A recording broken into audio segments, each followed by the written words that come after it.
ভোলার পশ্চিম চর ইলিশায় ফসল চাষ বিষয়ক মাঠ দিবস অনুষ্ঠিত হয়েছে। আজ বুধবার দুপুরে পশ্চিম চর ইলিশার বাঘার হাওলা এলাকায় মাঝি বাড়িতে কৃষক মিলন মাঝির পেঁপে বাগানে এই মাঠ দিবসের আয়োজন করা হয়।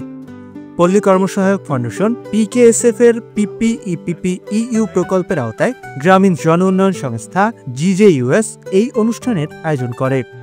অনুষ্ঠানে প্রধান অতিথি ছিলেন ভোলা সদর উপজেলা কৃষি কর্মকর্তা কামরুল হাসান। বিশেষ অতিথি হিসেবে উপস্থিত ছিলেন উপসহকারী কৃষি কর্মকর্তা ABM মোস্তফা কামাল। অনুষ্ঠানটির সভাপতিত্ব করেন GJUS এর প্রোগ্রাম অফিসার মোহাম্মদ শাকিল আহমেদ।